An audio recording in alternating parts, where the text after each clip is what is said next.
Well, good evening, everybody, and welcome to the Sussex Ornithological Society's annual conference, live, online, on Zoom. I can see that there are 207 screens logged in, so we can assume there is well more than 208 now, well more than 200 people who are tuned in, and we hope that you're all safe and well and looking forward to tonight's and hopefully to tomorrow's evening's entertainment too. For those of you who don't know me, some of you may say that's a good thing, but I'm Adrian Thomas and I'm your host for these two evenings. And I have to say, this is all a little bit strange because normally I'd be up on stage in Clare Hall looking down into your warm and welcoming faces, but I can see none of you, I can hear none of you, and it is all a little bit strange. But that's not that we haven't had some strange conferences in the past. I don't know if you recall John Hobson waddling onto stage dressed as a penguin, squawking wildly, which was a sight not to be forgotten easily. So time to get going, and I think the person to get us going, it's only right from that you hear from the man who needs no introductions, but I'm going to give him one anyway. It is, if you imagine that the President of the United States is POTUS, then we're really lucky to have the President of SOS. So this is the great Pozos himself, Alan Perry, to open proceedings. Good evening, everybody, and thank you, Adrian. At least it wasn't Trump this year, so that's an advantage. So can I please welcome everybody to the 42nd SOS Sussex Ornithological Society conference. As Adrian said, it's normally in the hall. Normally we'd be up on stage amusing everybody. We can no longer do that. It's sad that for our members, they can't all get together. But I have to say, one good thing is we are able to contact and be with many more people than we can fit into conference. Many of those, of course, are our members, so a particular thank you to those, but also to the non-members. So it's very good to be able to open our doors to a whole new set of people. And not just in England, I understand we have international as well, perhaps Canada, perhaps Ireland.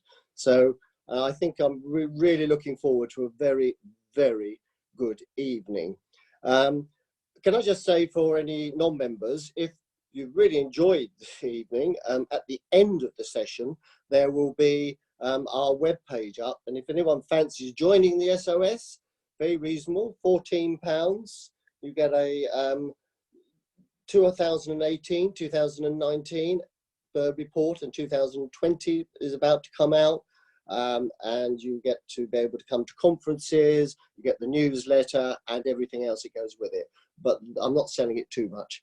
If you don't want to do that, there is also a donation page. And by the way, the money doesn't go into my whiskey tin. It goes to conservation in Sussex.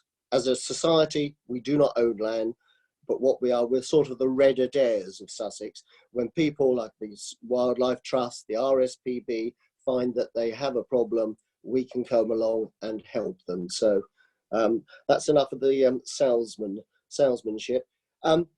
For those that aren't members, I hope this isn't too boring, but I just a little bit of housekeeping just for our members, please, if I may.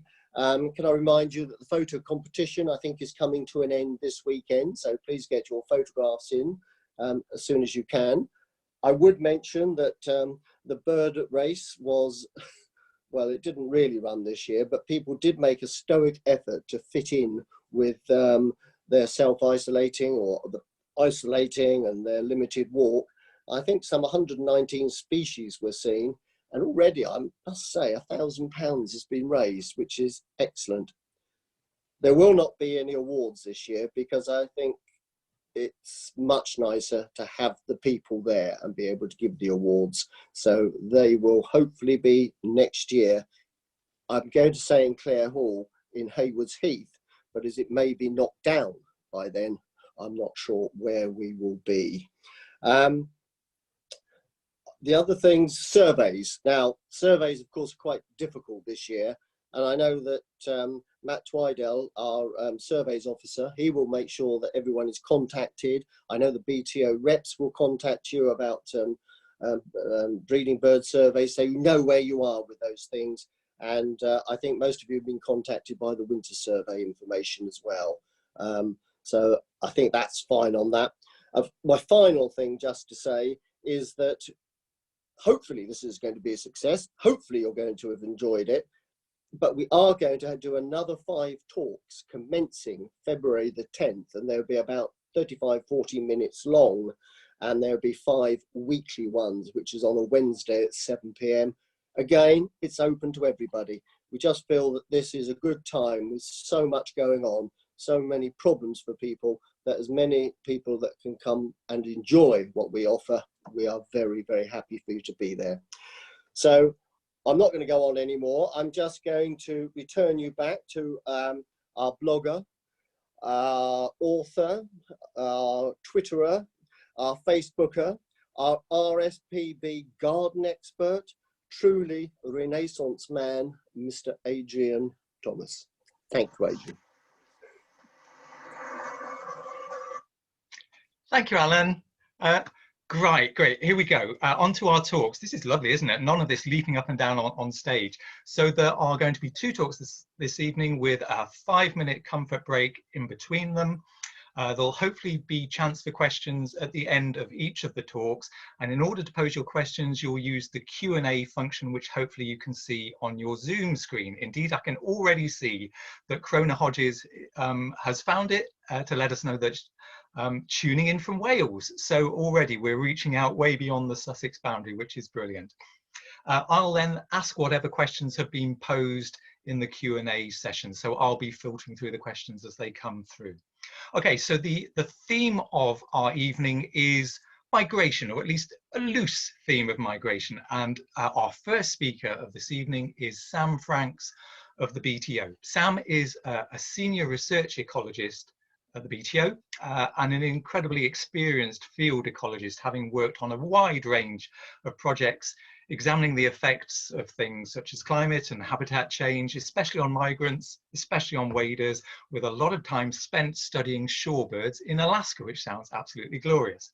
Now, Sam has said that one of the key measures of her parenting skills is to ensure that her young daughter knows the difference between a curlew and a godwit.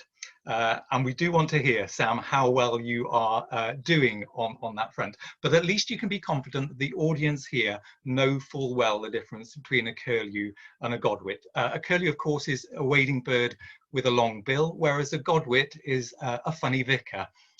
The quality of material is just astonishing here tonight. For tonight's talk, we could have had Sam talking about panmixia in great white pelicans. Isn't that right, Sam? But it's only just gone 7 o'clock, and panmixia really is a subject matter for after the watershed, which probably will have many of you reaching for Google to find out what panmixia is. But if you were brought up in the 60s, you'll probably know what it is. You probably practiced it then. Instead of panmixia, we have got Sam going to tell us all about the plight of the curlew. So Sam, the stage is yours. Thank you very much, Adrian. And I will just attempt to share my screen. Hopefully this goes all right.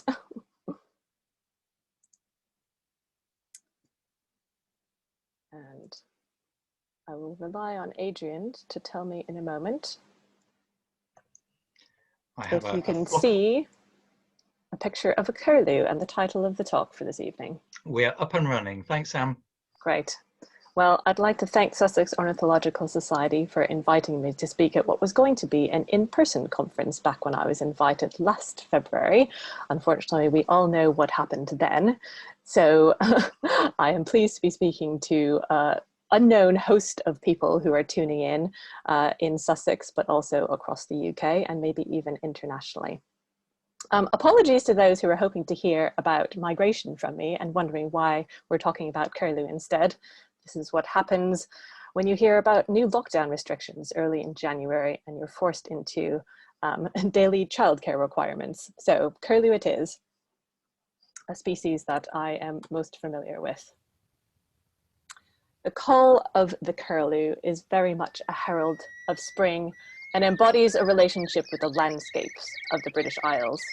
It's been said by some that if we lose the curlew, we lose the sound of the British countryside. And we also lose a species that's been a cultural icon across the British Isles for centuries. Curlew have been immortalized in poetry, like this poem by Yeats, "O curlew, cry no more in the air, or only to the water in the west." And also in legend, for example, the curlew's lonely and haunting call echoing across wild hills and marshes has been associated with the supernatural. Sailors believed that the cry of the curlew was a bad omen, that a storm was brewing, or the voice of a drowned friend calling a warning. And in both Britain and Ireland, legends recount the story of the seven whistlers, which heralded the end of the world. They've also been immortalized in folklore with the legend of the Welsh Saint Bueno, whose prayer book was rescued from the sea by a curlew. However, across the British Isles, curlew are being lost from the countryside in the spring, risking the species becoming just a feature of folklore and stories for future generations would be very sad indeed. Over the past 20 years, the UK's lost over half of our breeding curlew, and in Ireland, that situation is particularly bleak.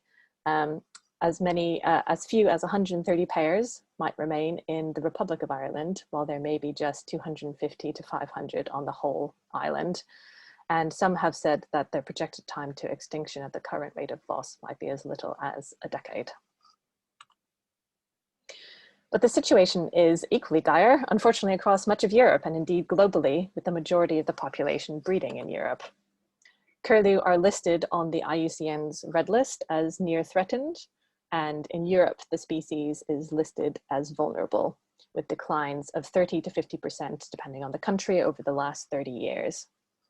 So in this map, the size of the arrow for each country represents the relative size of the curlew population, with the darker colors representing greater declines.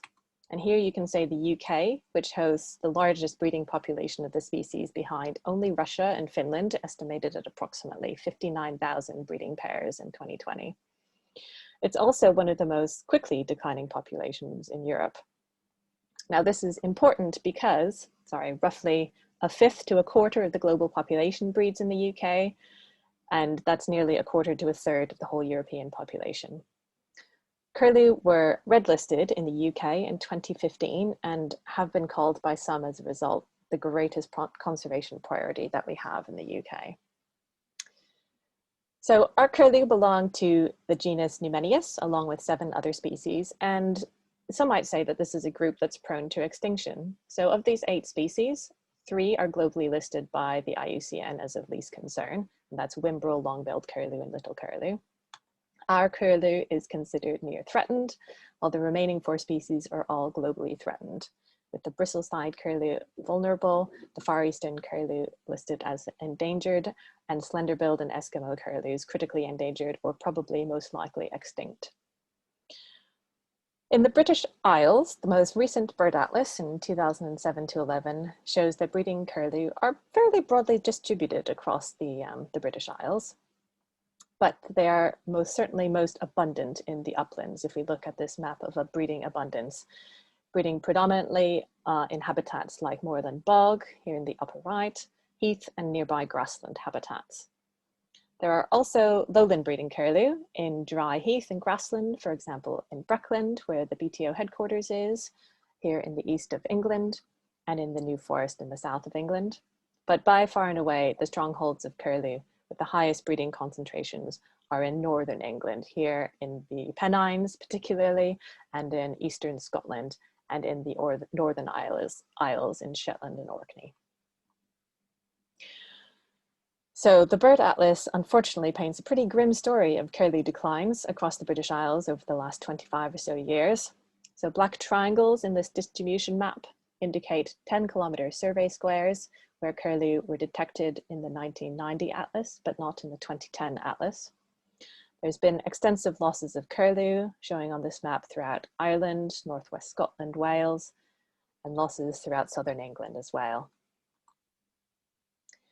But when we look at change in numbers using the atlas, the picture of decline becomes even worse, with these blue colors showing declines across much of the country where they're present, with extensive losses in numbers throughout much of Ireland, Wales, and Scotland, despite still being present in these areas. So over the last 40 years, their range has contracted by astonishing nearly 80% in Ireland and 17% in Britain. And unfortunately, these small gains, so these small splodges of orange you see on the map, aren't enough to compensate for wider losses, particularly in areas which are considered strongholds. So when we look at how the population has changed over time using BTO's long-term monitoring data sets of breeding birds, we can see that curlew may have been doing okay 50 or 60 years ago in the post-war period. So they spread down from the uplands and throughout the British lowlands in the early part of the 20th century into low-intensity agricultural areas which are farmed with hay meadows. But since the mid-1970s, like so many other species which are associated with agriculture, they've undergone a dramatic decline and have been in steady decline ever since. And unlike some other species, which might be doing better in some parts of the UK than others, these declines are really across the board. So in England, Scotland, Wales, and most certainly in Northern Ireland, as well as Ireland. But of course, it's not just curlew, it's all waders that are, experiencing the same issues. Lapwing population declines have been on conservationist radar for a very long time, and quite a lot of research has been done to investigate drivers of change for this species, for example, changing agricultural practices. But despite its charisma and its iconic status as a bird, not only of the British uplands, but also formerly lowland meadows and river valleys, until recently, we've actually had remarkably little understanding of what's causing curlew population declines. So curlew numbers, they're a product of breeding success, which combines both nest and chick success, and also survival. While adult survival is quite well defined from bird ringing studies, the survival of young birds after independence is often a really big question mark, as it's quite difficult for researchers to quantify this.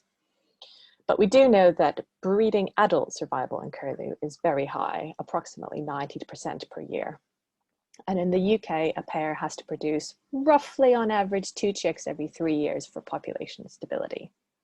But there's a lot of evidence throughout the UK indicating that the current declines are a result mainly of poor breeding success. So while stability is about 2 chicks every 3 years, in reality, in many parts of the UK, breeding success is more like 2 chicks every 6 to 10 years. But what are the drivers of decline?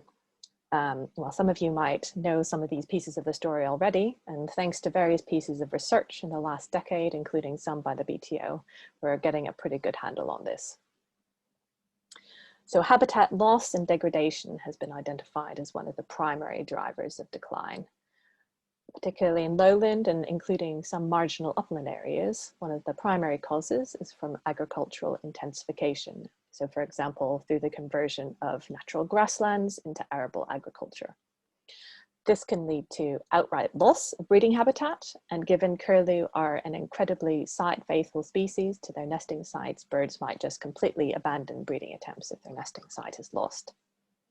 Alternatively, it can lead to failed breeding attempts, where even if nests hatch in an arable landscape, there's little food for chicks, as shown in this picture in the bottom right, meaning they either have to travel a long way to find food or make themselves more obvious to predators while trying to find food.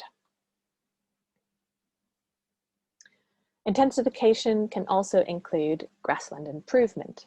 So from damp, rough, sort of semi-natural grassland or species-rich hay meadows into a uniform, more intensive ryegrass monoculture. So you can see in this picture in the bottom left, these bright green areas are areas of grass that have been intensified, whereas these more yellowy areas are more traditional sort of rough grassland. So while nesting habitat might still be broadly appropriate, i.e. grass, it might be inappropriate for both nests and chicks. So from the perspective of either being the wrong structure for nests or being too dense and tall for chicks to move through and to forage effectively.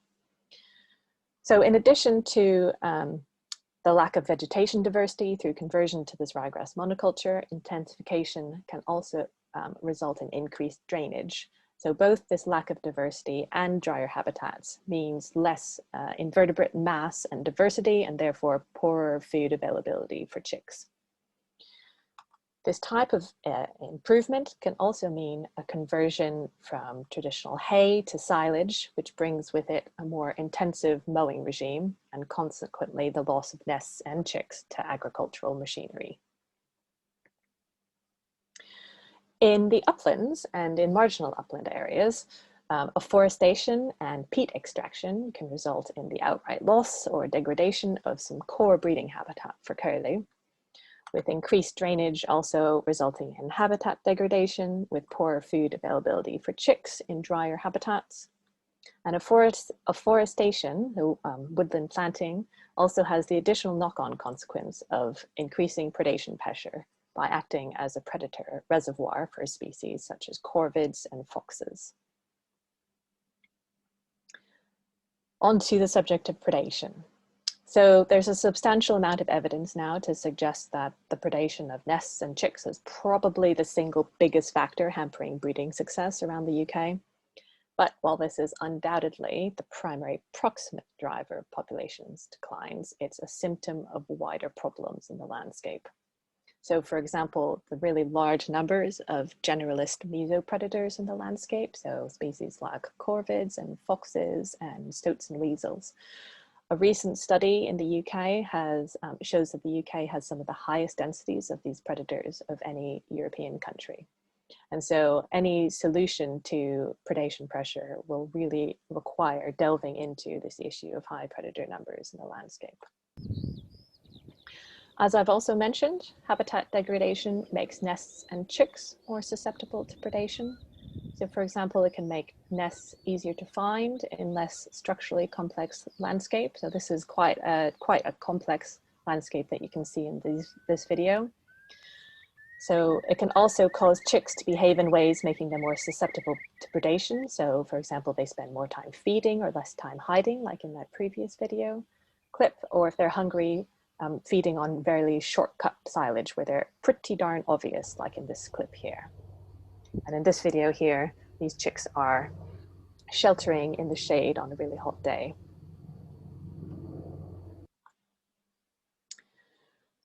So while it can be a controversial subject, the reality is that predator control can act as a short-term kind of sticking plaster solution to reduce predation pressure.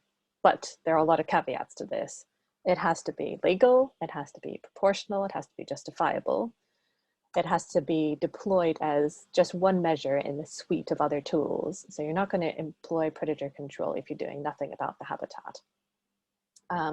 It is logistically difficult, it's expensive to roll out at sufficient intensity and scale across the wider countryside. And it has to be done at a high enough level, year on year, and at the right times of year to have an effect.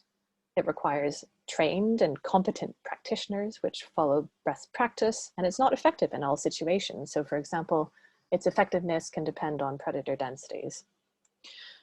So despite whatever else might be said about upland grouse moors, game bird management and the associated intensive control of predators in these landscapes have been shown by several studies to benefit breeding curlew and other ground nesting waders, including a study on the Otterburn Moor by the GWCT, and also a study by the RSPB, which showed that breeding success and population change were benefited by increasing gamekeeper density in the landscape. So predator exclusion is an additional measure that can be used to reduce predation pressure, for example, by using fences to protect single nests, like in this picture in the top left, and if done at a large enough scale, to protect chicks as well. So this is a fence on the Neen Washes deployed as part of Project Godwit around a really large area of suitable habitat for birds. But again, this is logistically difficult, it's expensive, and it's virtually impossible to roll this out at a wide scale across the countryside. Ultimately, solving the predation pressure problem is going to mean dealing with the questions surrounding why there are so many predators in British landscapes, and also improving habitat quality to protect nests and chicks from predators in the first place. As if that wasn't enough, climate change is another factor which can potentially impact curlew. So these maps were a piece of work done by the BTO a few years ago, showing the change in the numbers of breeding curlew per kilometre squared between 1997 and the projected density in 2080 as a result of global heating. The climate change has the potential to reduce the suitability of preferred upland and lowland habitats because of summer drought.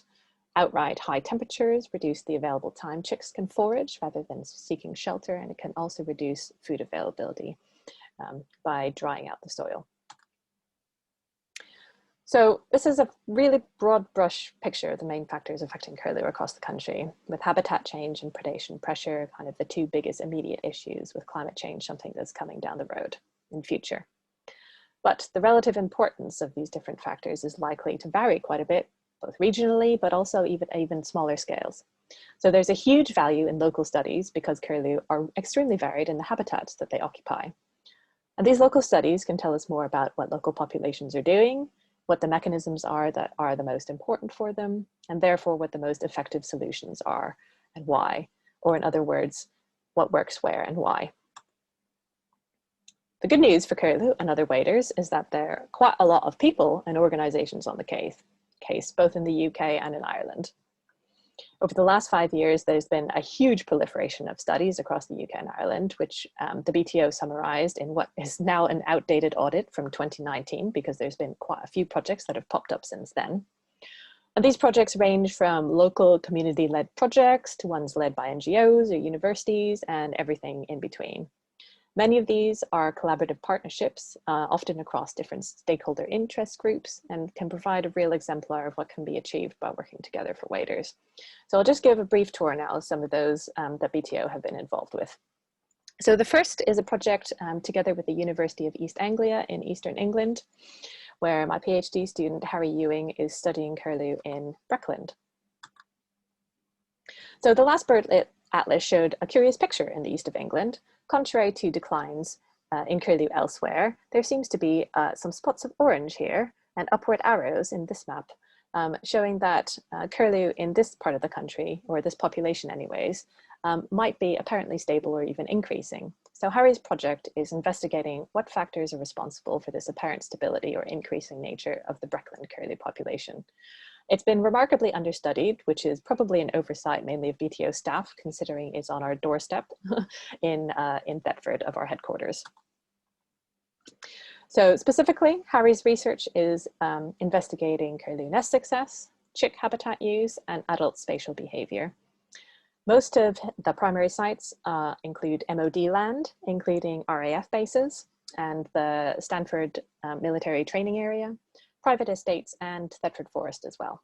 And habitats can range from, quite strangely in some cases, airfields like this nest right next to a runway, to arable habitats, and also to more traditional dry heath.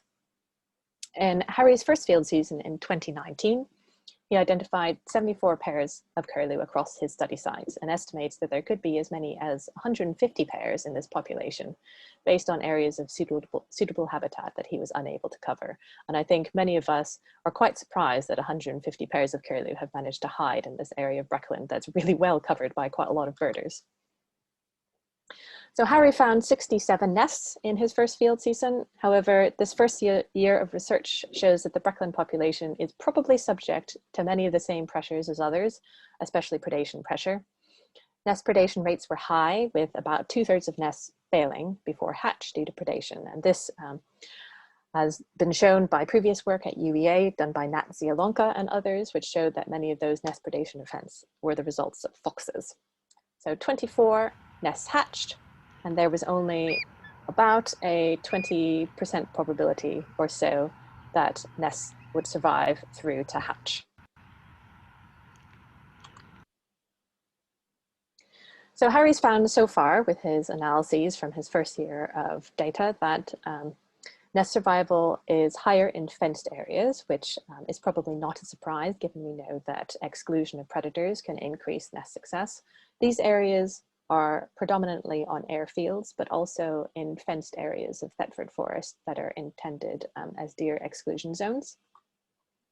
He also found, somewhat surprisingly, that nest survival is higher in arable habitats. And his feeling here, and there's no sort of hard evidence for this, is that this might be due to the fact that these arable habitats are kind of food deserts for potential mammalian nest predators. And so the nests in these habitats just aren't discovered.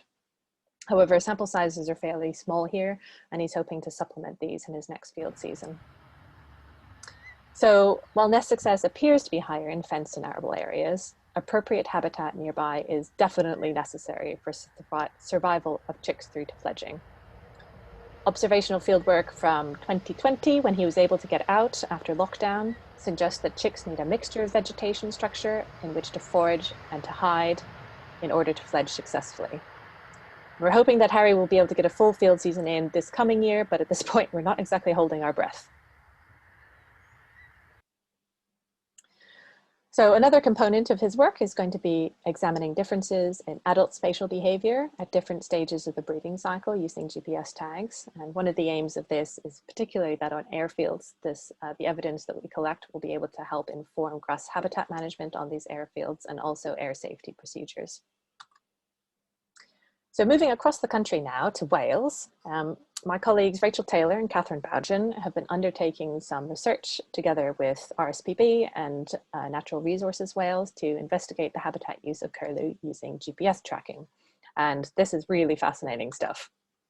So they set out to understand habitat use, but the tags have really delivered much more information than just that. So these are about 6 to 8 gram GPS tags. And you download the data by radio signal using a base station, like Steve here, who's hooked up his computer to the base station to download data. Tags are glued to the bird's back, like shown in these pictures up here, and then they fall off of their own accord after about 6 to 10 weeks, so there's little long-term impacts on the birds of wearing a tag. All birds are also color marked, so they can be seen also subsequently in the field, and their behavior is kind of cross-checked and validated against the tag data. And these tags are collecting locations every 15 minutes, 24/7. So over 3 years, from 2016 to 2019, they've tagged 26 birds of both sexes in 3 different landscapes during the breeding season. Most of these birds were caught pre-breeding, and so tag data has been able to show habitat use across the full breeding period, right through from pre-breeding, incubation, chick guarding, through to post-breeding. So that previous map showed the detailed kind of movements and tag data points, but when those tag data are overlaid on a detailed habitat map of Wales, and draw little shapes around the points indicating the most heavily used areas, you can calculate what habitats birds actually prefer to literally use versus what's available in the wider landscape. And so this gives you an index of habitat preference. So this is an example of 3 birds which are tagged in the same landscape on a Welsh bog in 2016. Each vertical bar represents a habitat type, so this is a habitat type and so on. When the bar is above the 0 line, zero line here with the blue line, then that indicates the habitat is over-selected, so it's preferred compared to what is available in the surrounding landscape, versus below the line when it's under-selected. So we can see, if we look at the different habitat types, that these curlew under-selected or unimproved or semi-improved grassland compared to preferring improved grassland. Dry heath was selected by one, but not another, and the third didn't have any in the surrounding landscape at all. The birds with woodland nearby, not a big surprise, avoided it, given curlew were open ground nesting species. And all of the birds extensively used wet habitats, which is where nests were. Whereas the improved grassland was primarily used for foraging for these birds that were breeding on bog. So the GPS data have also been really useful for interpreting behavior too. And this is where the sort of surprising information that they didn't expect to see kicked in. So by applying a really clever statistical analysis, looking at how many times birds revisit a particular location, Catherine and Rachel were able to tease out distinctive behavioral patterns.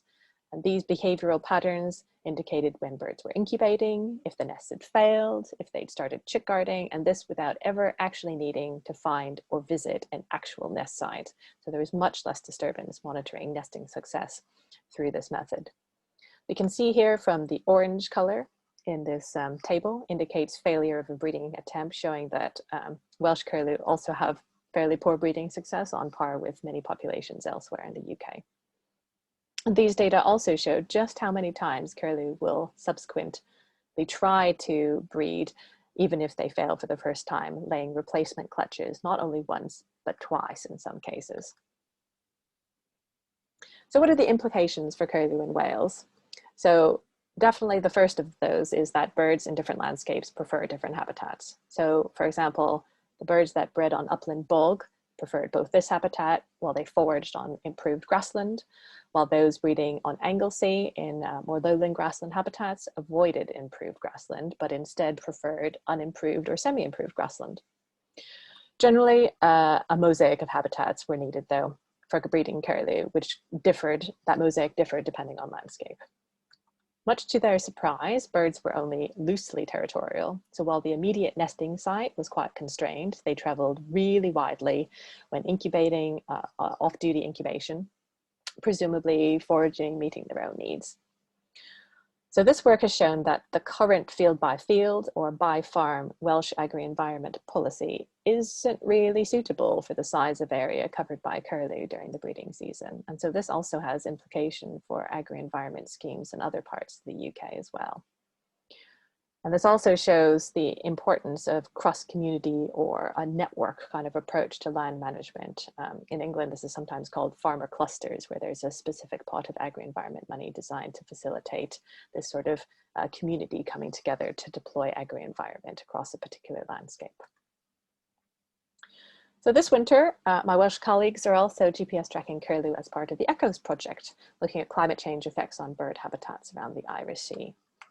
And this is looking at curlew moving around Anglesey on the Kevney Valley. And some of you might have even caught a snapshot of this project on Winter Watch this past week and profiling the curlew tags so far this winter. And so there's lots of really exciting research going on in Wales right now. And then finally, I'll just come to some work that we've been doing with stakeholders to engage them in wader monitoring. And this has been primarily led by my colleagues, John Calladine, Mark Wilson, and David Jarrett at BTO Scotland.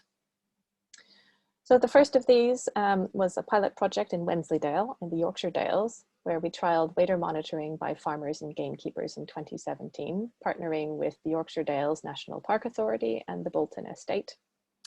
So here, surveys by these stakeholder groups were compared to surveys by a professional field worker. So encouragingly, gamekeeper trapline surveys, which were designed to fit in around their daily work plan, provided similar results to more traditional wader survey methods by a professional BTO surveyor. It turned out that keepers were actually really skilled nest finders, deploying cameras and temperature loggers to monitor nests and find out when they failed and what the predators were. And these results found that, and quite encouragingly, hatching success was actually fairly high, especially for curlew, although sample sizes were small. And in this particular case, sheep were actually the primary cause of nest failure, either through actually literally eating the nest or through trampling. A second project has focused on the East Karangorms, working with members of the East Karangorms Moorland Partnership, which includes the National Park Authority and 6 estates, encompassing quite a large area in the Karangorms National Park. So this has included training and trialing methods whereby estate workers gather monitoring data on breeding waders. And these data are then used to answer questions surrounding, for example, the impact of woodland expansion on wader productivity in the Karangorms. So this has allowed us to get a much better understanding of wader productivity in the Scottish uplands. We're covering this extensive ground using professional field workers, or more perhaps what's called traditional citizen scientists would be quite difficult. This collaborative approach has been quite eye-opening because it showed us that it can serve to empower local advocates for waders, which have traditionally been excluded from many conservation narratives. And at the same time, it can contribute to more informed decision-making across different stakeholder groups. And importantly, shared ownership of outcomes and belief in the evidence, which is ultimately, whether some like it or not, is going to be the key to successful wader conservation across much of the UK landscapes where waders are still doing all right. So there are a lot of people and groups across the UK and Ireland working on curlew and wader conservation across many different sectors, not only the ones shown here. But the right tools for the job are required to make sure that we can all maximize widespread success. So central to this is going to be sufficient funding to enable species recovery. Like that's definitely the key thing here, whether through agri-environment schemes, so the new ELMS program, special government pots like the nature recovery networks, or trust foundations, any other means. Equally important to this, however, is going to be coordination of efforts to maximize the benefits of that funding. So there are a huge number of really dedicated people out there, from conservationists right through to farmers, who've dedicated their time to working on curlew. But without coordination, we aren't maximizing the enormous potential of this really dedicated network.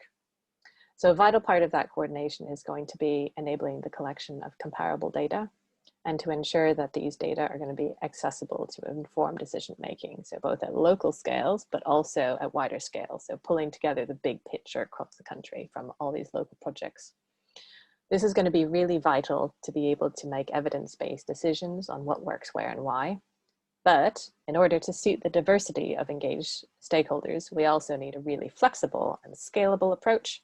So a suite of methods that delivers comparable data, but at different levels of monitoring intensity, which can cater to the skills and the resources of different stakeholder groups.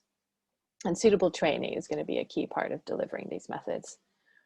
And finally, information sharing is going to be vital to ensure that we can learn from others about what can actually deliver success. And so BTO has a vision, yet unrealized, of a wader information hub that hopes to deliver on many of these elements. And we have a new wader project officer in post as of Monday this last week, who hopes to be able to seek funding to make this a reality.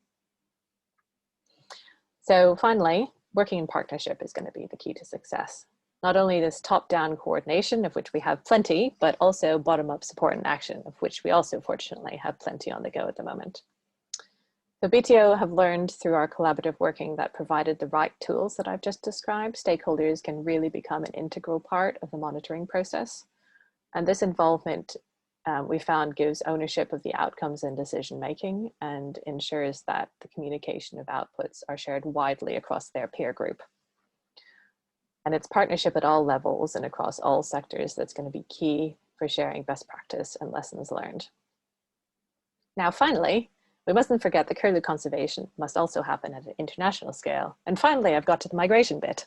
So whilst our British curlew migrate primarily at quite small scales, often only within the British Isles, but occasionally further abroad, we receive huge numbers of migrants in the winter from elsewhere in northwestern Europe, particularly in Scandinavia. So this map shows the connectivity of all ringed curlew which have ever been encountered in the UK. And the importance of international partnership has been particularly highlighted recently by the French hunting ban on curlew, which has fortunately been extended by the French government, but which is an issue that will likely continue to rear its head in the future. Curlew conservation definitely depends on partnerships and collaborations across Europe, which happily are already well underway.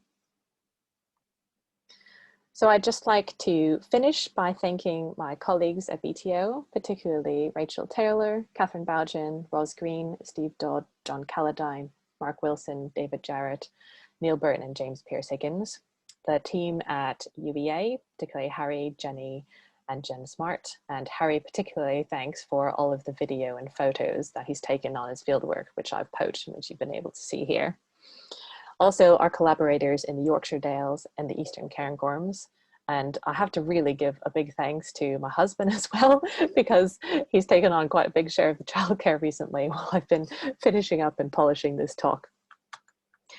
And finally, curlew practitioners, researchers, and aficionados everywhere deserve a really big thanks, because without them, a lot of this work wouldn't have happened and wouldn't be happening now. So I'll just leave you with this little hopeful image of the future, which is a young, almost ready to fledge curlew, which has been color ringed. This is one of Harry's birds on an RAF base, which will hopefully go on to recruit into the local breeding population and make sure that at least the Breckland curlew population will continue on into the future. So that's it for me for now. And I guess it's back over to Adrian, and I'm happy to answer any questions you guys might have. Thanks very much.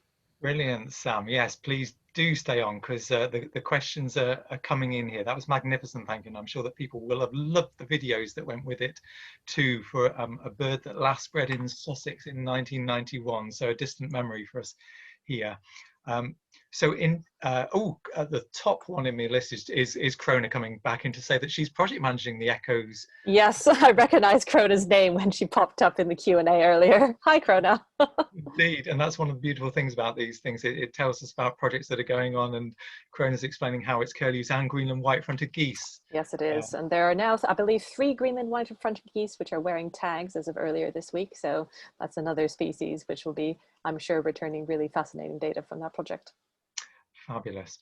So Shailesh Patel asked, first of all, about what the reasons were for the declines, and I think that you've covered that beautifully, but then said, any of the adult curlews with colourings, do you get any reports of adults seen outside their breeding grounds? Yes, absolutely. In fact, so Harry's project in Breckland has actually had a couple of reports of some of his birds which have been seen elsewhere. So one went not too far away actually to the Broads in Norfolk, but he's had a report of one of his juveniles which was actually seen, I believe, down in Dorset or Devon on the estuary. Okay. So yeah, we do definitely, and you know, that map that I showed right at the end of curlew connectivity between the UK and other parts, a lot of those have been, you know, colour-ringed birds which have been seen elsewhere. Now, I've got 2 questions here that I'm going to link together to give you a double-headed answer. Okay. First is from Cliff Dean over at Pet Level. Hi, Cliff, who asks, to what extent are these drivers of decline common to other European countries? And then Mark Malalieu is asking, are there any success stories in curlew conservation elsewhere in Europe? Right. Yeah, so unfortunately, yeah, the issues that I've highlighted are definitely widely spread across other European countries, particularly predation pressure. You know, we're very actually lucky here in the UK that we don't have issues with, say, raccoon dogs, which are a huge predator of curlew and other wader nests elsewhere on the continent. Success stories. Yeah, I would say there are some. So, you know, the picture isn't entirely gloomy for the Finnish population. They are clearly turning out juvenile curlew, particularly because a recent study showing population trends across the whole sort of Scandinavian waders, suite of waders, breeding wader species, shows that the curlew population in Finland is actually stable or increasing. So that's kind of good news. In terms of local success stories, there are some. So this is just anecdotal, but there's a project up in Yorkshire, near York, which has in the Derwent Valley, which has actually shown that habitat management for corncrake has actually really helped to benefit curlew as well. And so, you know, it's those sort of little stories which show that there is hope for the future if we can do the right things. Love that hope word coming in there. Question from Grace Brindle, which is, you mentioned that curlew range very widely, but what sort of distances do they cover to forage? Yeah, so I think nobody would have imagined that they cover as wide a range as they actually do before Rachel and her colleagues put a tag on a curlew. So some of those birds, I believe they had one female which ranged over 500 square kilometers before she actually settled to breed. That was between when they tagged her during the supposed pre-breeding phase until she actually settled down to nest. Birds can travel, you know, several kilometers between their nesting site and their foraging ground. But they're really, overall, I think the overwhelming story is they're incredibly site faithful, both to the nesting site that they've traditionally come back to year after year, but also to, you know, fields that they like to forage in. And, you know, it's kind of anthropomorphizing curlew, but, you know, you do often see curlew in fields foraging year after year after year after year. And clearly there's something really good that they like there. Okay, wonderful. Question from Barry Yates, who is the long serving site manager of Rye Harbour for Sussex Wildlife Trust.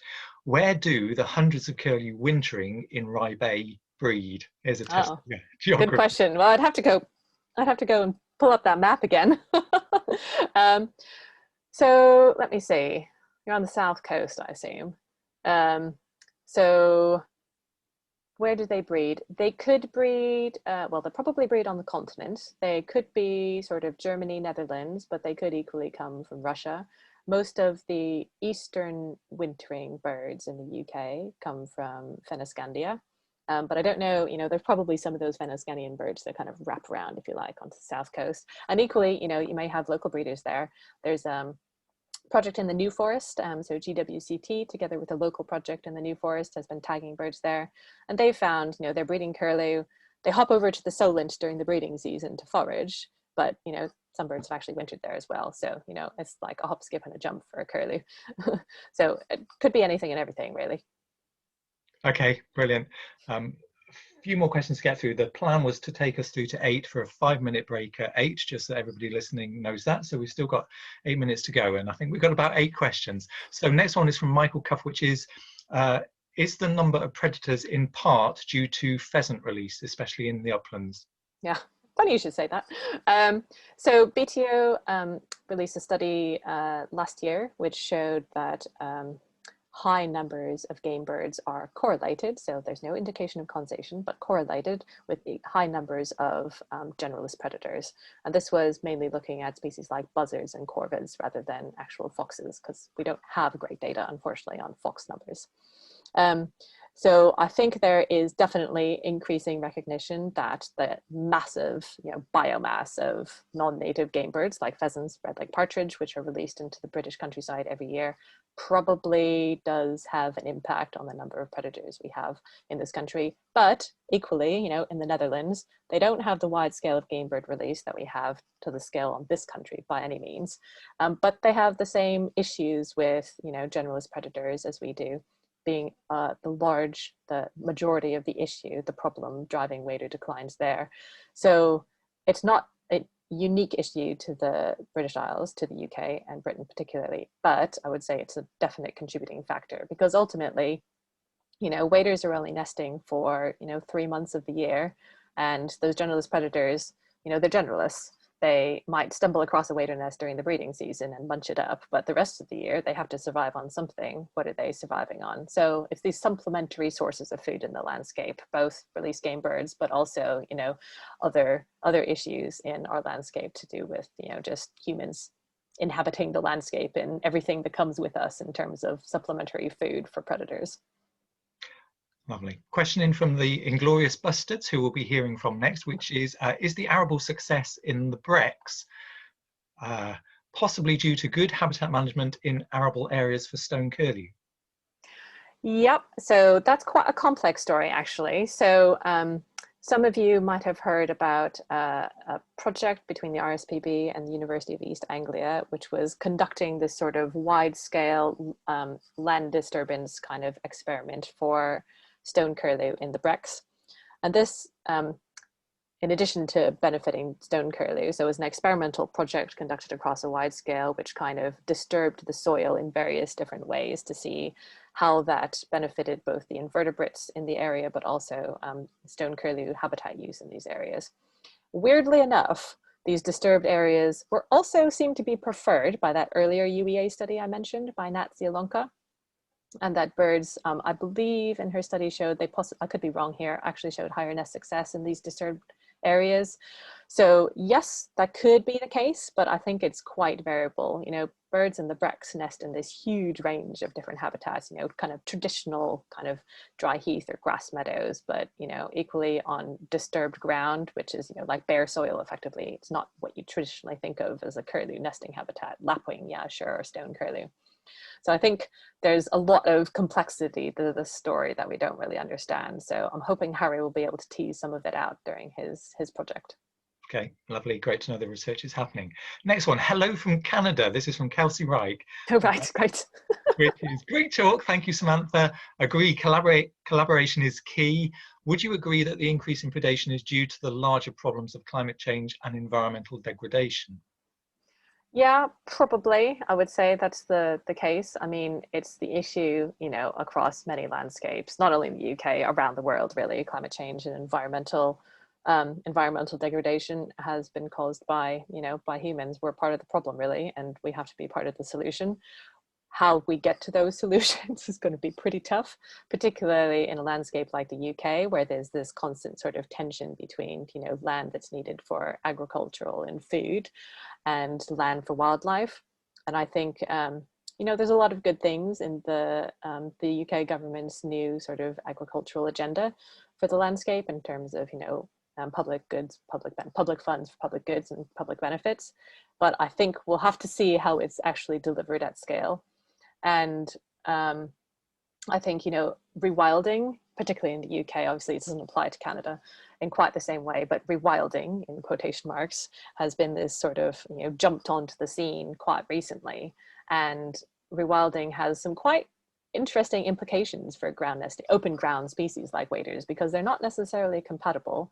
So while we might like the idea of rewilding, we have to kind of balance that against, making sure we target those areas which are perhaps, less good for open ground nesting species like waders, and making sure we preserve those species if we want to maintain them in our landscapes. I think it's kind of it's a decision that, the British public has to decide, out of this cost benefit analysis, what species do you want? Do you want lynx and beavers and sort of all those species that are associated with wilding, or do you want waders?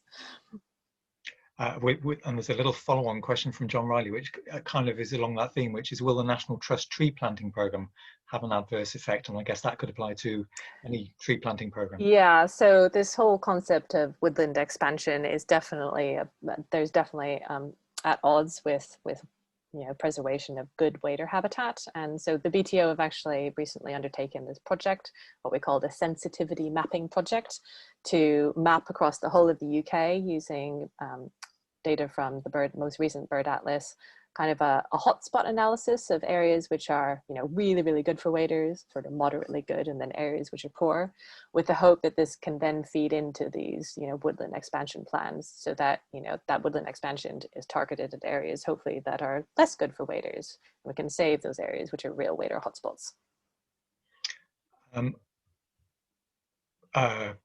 From the Netherlands, Greek Niece says, in the Netherlands, fencing out predators has improved hatching success considerably, so that's encouraging. Yolanda Murray says, can farmers be encouraged to facilitate more breeding grounds on their land? Yeah, I think farmers have, a huge role to play here. And I think you'd struggle to find a farmer who, didn't like curlew or wasn't interested in, helping curlew or benefiting them in some ways. But ultimately, it's a question of, economy and livelihoods, because they have to earn a living somehow. And if they earn a living from, traditional kind of, high intensity agricultural farming practices that are sort of more widespread now, and that's the most cost effective for them, then we can hardly fault them for it. But if there's ways to make their farming equally cost effective and work in terms of its economical output, then I think that has to be an option that's on the table. And I'm sure they'd be willing to jump at the chance if those offers were on the table. So the new agri-environment scheme that's going to be that is being trialed now and will be starting to be rolled out in 2024, I think, has a huge potential there, but it remains to see how it kind of operates on the ground and whether or not it's effective. Lovely. 10 seconds to go. 10-second question. How do you glue a tag onto a curlew? You take some super glue, literally. You glue it to a little bit of muslin, and then, so the tag goes on the muslin, glued on, and then you take the muslin, and after trimming a little patch of feathers on the bird's back, you glue the muslin to the bird, hold it down, Bob's your uncle. There we go. My apologies to all the people whose questions we haven't been able to answer. So many kept on coming in. I think there's a little message there for our second talk and for the talks tomorrow. Get your questions in early. Sam, that was fascinating, and the questions just show how many people wanted to know even more. I'm just going to finish off here by saying that Mark Malinows has said that the SOS's Wild New Forest talk in February will talk more about curlews breeding in that area. That's on the 17th of February, so make sure you're listening to that. That's taken us up to our 5-minute comfort break. Sam, I know that you've got to go and do mummy duties for, yes, I do. for bedtime now. Now, I'd love it on Zoom if we had the chance for people to express their gratitude, because that was a brilliant talk. So all I've got is a little sound effect for you. Thank you so much.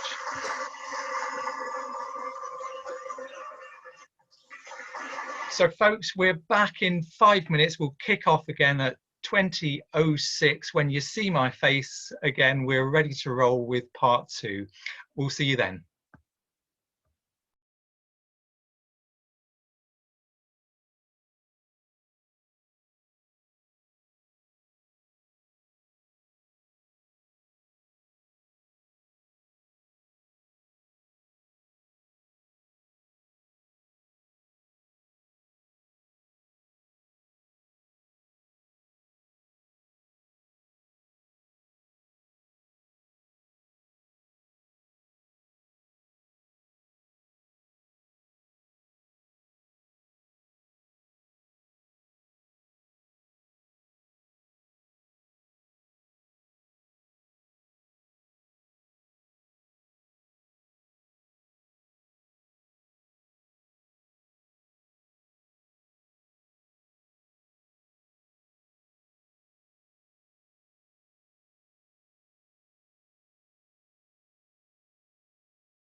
Welcome back, everybody.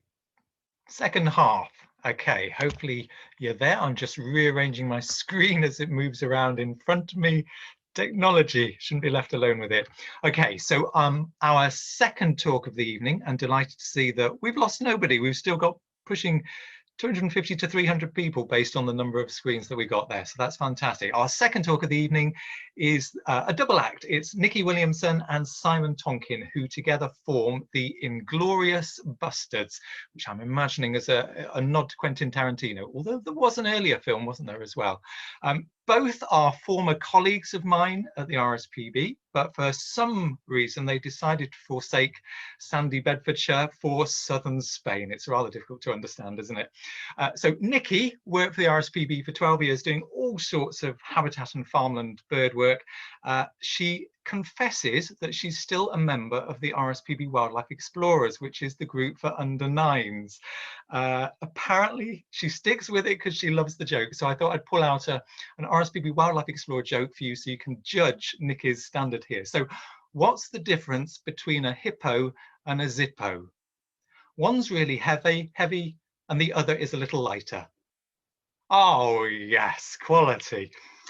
Simon, what do we know about Simon? So Simon worked for the RSPB for 15 years, doing things such as bee protection before moving on to all sorts of farmland bird ecology. He was once described by a prominent public figure as having no discernible talent apart from hanging around at sewage outfalls. So you can see why we invited him for an online session rather than in person.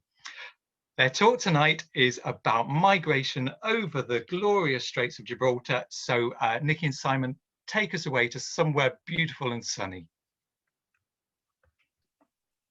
Thanks, Adrian. That was a brilliant intro. I really like your joke as well. Right, here comes the technology. So bear with us as we get this up and running. Hopefully everything goes according to plan. We'll just get to the start. I don't know why it's there. Okay, hopefully you can see that and you can hear us. That's quite important. All good, thanks. Are we coming through okay? All good? All good, thanks. Okay, perfect. So we live in the Straits of Gibraltar, right near what many people will know of, a place called Tarifa. But we're in a little village called Fasinas, which is about 5 minutes around the corner.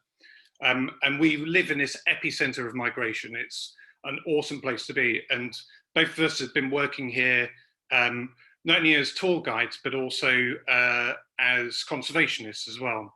So I was doing work here to promote the area's an ecotourism opportunity in the past during my RSPB role, but also extolling the virtues of this magical place. And you can see this guy here watching a group of white storks crossing the straits. We're going to talk about a concept that we really love, and that's flyaway birding. It's witnessing the migration and following the story of migration. And we have something in common with you guys in Sussex, and we're going to come on to that and hopefully finish on that. So I'll keep you guessing until the very end. So where are we? It's not moving on for some reason. There we go. Okay, so we're right in southern Spain, down here in the Straits of Gibraltar, and I'll just show you in a moment how it works in terms of migration. So obviously we've got birds crossing the landmass, whether that's passerine migrants or big soaring birds. And obviously big soaring birds really want to avoid sea crossings. So this narrowest point between Europe and Africa here at the Straits of Gibraltar is a really important epicenter of migration. It's just 14 kilometers wide for their journey into Africa. Some of the birds from Central and Northern Europe will come here to winter as well, but many of the soaring birds like white storks, eagles, honey buzzards, bee eaters, they're all going down to sub-Saharan Africa, and we'll follow that journey as they go down. One of the great things about living here is migration rarely stops. So whether it's in the spring, as here, Niki's watching out the 14 kilometers divide, she's looking out towards the Spanish enclave in Morocco there of Ceuta, waiting for the first honey buzzards to come back head on into a binocular view. The great thing about it is our migration starts, it's already started. Spring migration is totally underway. It started in about December this year with the first white storks coming back. Groups of white storks are starting to build. The very first black kites are coming back. And today, don't fret guys, because I've seen lots of barn swallows and house martins pouring through the straits today. They're on their way to you as well. We really love this story of migration. It was something that we were working on in the UK and across Europe with our agricultural work, because migration really doesn't have any borders. But here I feel it's like a great place to tell the story of migration. But it's not only that, it's a great place to monitor migration and understand the changes that these birds are telling us, whether that's changes in climate or changes in their population, changes in food resource or their success breeding or wintering or otherwise. So that really is flyaway birding. Here, you'll see some of the numbers of birds passing through here. And this is only really a snapshot of the birds passing through here, because we actually work with an organization called Fundación Migres, who are our conservation partners. And we love to count the birds. It's great. You get very achy thumbs with a clicker going all the time. But that's a small price to pay to see this myriad of birds crossing really just meters overhead and out onto their perilous journey across the straits. And this point is really one of their most perilous parts of their journey. So they've come across the landmass, but as soon as they get here, they have to wait for the right conditions. Even though it's only 14 kilometers wide, these big soaring birds, they can't soar and get thermals over the sea. So they have to wait for the right conditions, good thermals over the land here, rising up and then drifting out over the sea. But as soon as they reach over the sea, they're dropping all the time. And once they're dropping, that's a real battle. So here we get two winds, the levante, the easterly wind, and the poniente, the westerly wind, nearly always every day. And the birds have to judge that. And adults are more experienced and better at crossing. And in the autumn, the losses are greater because lots of birds are making that crossing for the first time. Black kites are amazing because they seemingly go nearly in any conditions, particularly in the spring when they're coming back. They're desperate to get back and find a loved one. One of the great things here as well is you'll only find certain birds crossing at this point in Europe. And the other thing with the wind is you have to be at the right place at the right time to see the very best of the migration. And that wind actually bottles up a lot of these birds. So rather than get this constant pouring over of birds, some days all the birds are stacking up, waiting to cross, and then you get some phenomenal experiences.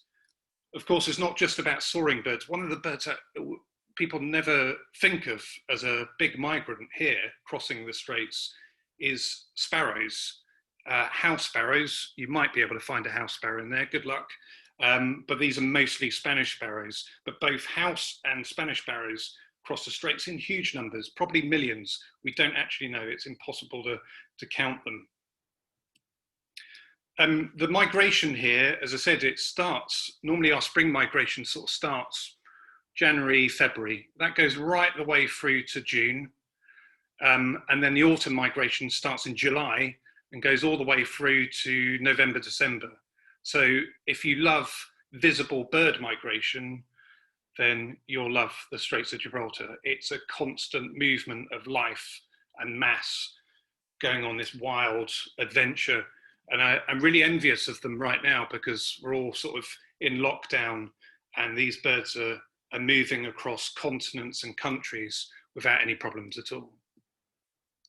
One of the great things here to see is this huge array of soaring birds, but the white storks are phenomenal. And I really love seeing big groups of white storks because you can hear their wings.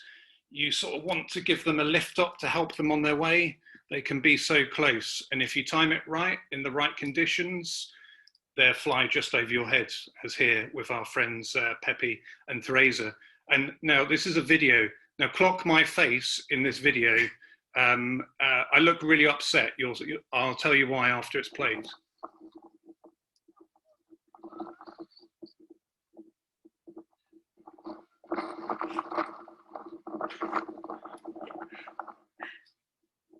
So I looked really miffed there. I was actually enjoying the spectacle, believe it or not, but I was really miffed because this group of white storks had drifted out. I'd counted all of them going, and it took quite an effort to count this huge flock of white storks, nearly 1,000 white storks in this flock.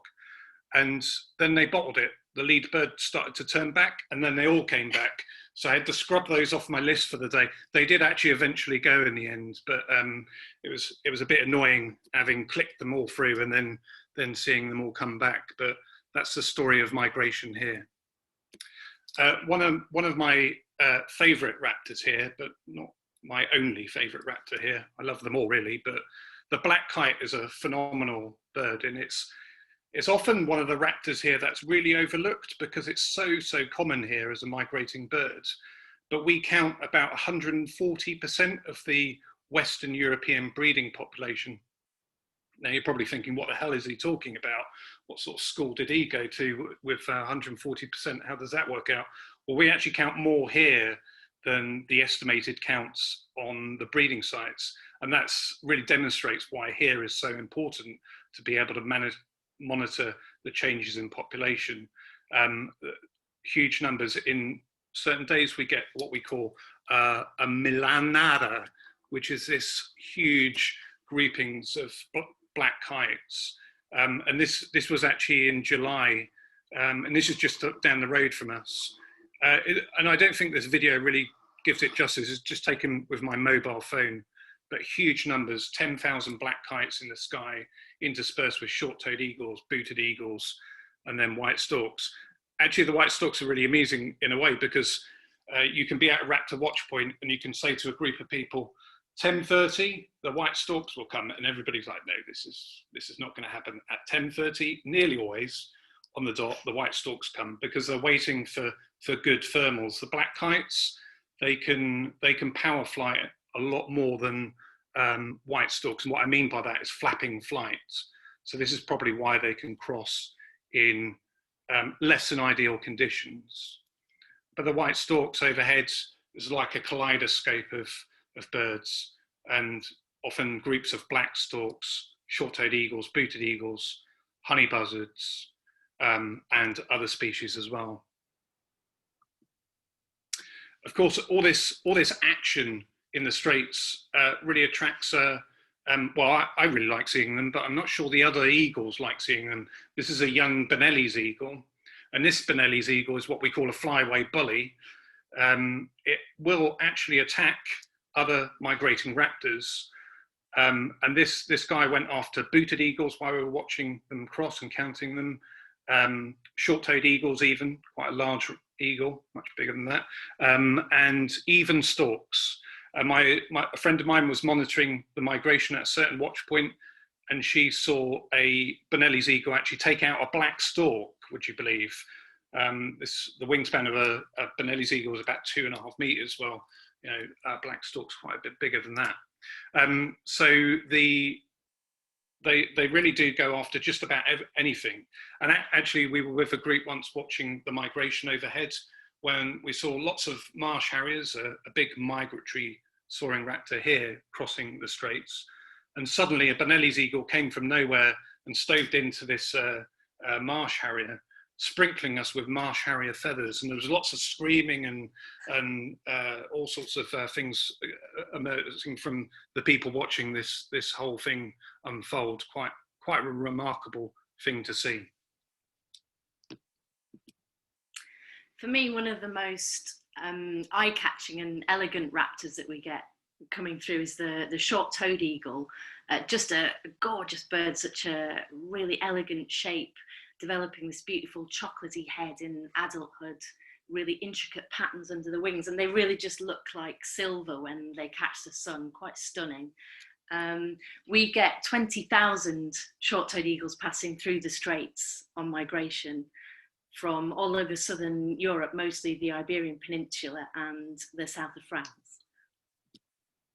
In recent years, we're getting a lot more insight into exactly what that journey looks like, really incredible journey for some birds. This map shows the route taken by a young Italian short-toed eagle called Michelle, who was tagged in 2019 by the MedRaptors research programme. As Simon was explaining, they're long-winged raptors, which means they're very reliant on thermals and flying over land where they can glide on these thermals without expending too much energy. So poor old Michel here, instead of just nipping south across the Mediterranean and starting his first African adventure somewhere like Tunisia, he's actually had to do a 1,600-mile northwesterly detour through France and down through Spain to cross here at the Straits, where the sea is narrow enough for him to cope with. Just quite an incredible journey. And that's why we now understand why we get this late wave of migrating short-toed eagles in October each year, because they've had to make this incredible journey all the way from Italy. This actually, his father, Egidio, was tagged in by the same project several years previously, and this shows his journeys following the same route. Young short-toed eagles actually have to learn this route by following an adult, because their instinct to just head south is really, really strong. But they learn by following an adult to find the optimal route to get to their wintering grounds. But a handful, maybe like 20% of first-year short-toed eagles do just follow their heart and their dreams, and they head straight south. And what happens is they get as far as Sicily, and then they can't go any further because it's simply not possible to cross the Mediterranean at this point. So you couldn't really talk about Spain without talking about some of the brightly coloured birds of the Iberian Peninsula. We're really blessed here because not only do European bee-eaters breed actually in our village, but the migration of the European bee-eaters pouring through the straits here is quite something to see. And rather than just seeing maybe a handful of European bee-eaters, you can literally see thousands of European bee-eaters every day during the peak migration. And you'll be looking up, watching raptors, and in the right conditions, European bee-eaters will literally be flying between your legs. This is actually a photo from our village, and this is our neighbour, Santi. He's watching this group of European bee-eaters coming to roost. Again, we're really blessed because the European bee-eaters will travel at night and cross the straits at night, but they will come into roost pre-migration or pre-crossing at least, and often we can get maybe over 1,000 European bee-eaters in the trees around the village. Quite a deafening, quipping and amazing sight and sound. Yeah, it's really cool. And as the season progresses, we get into October, November time, we start to head into the really spectacular migration of the Griffin Vultures.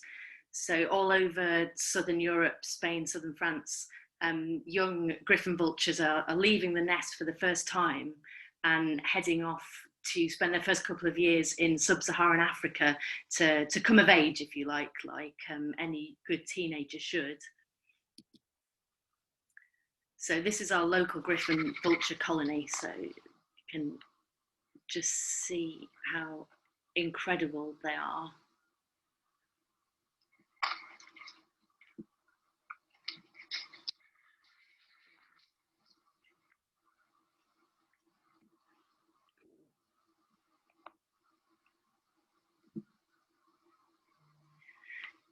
So as you can see from the video, they're obviously really large, long-winged birds, and they have this same issue with needing thermals to soar on, to do this gliding flight that they have.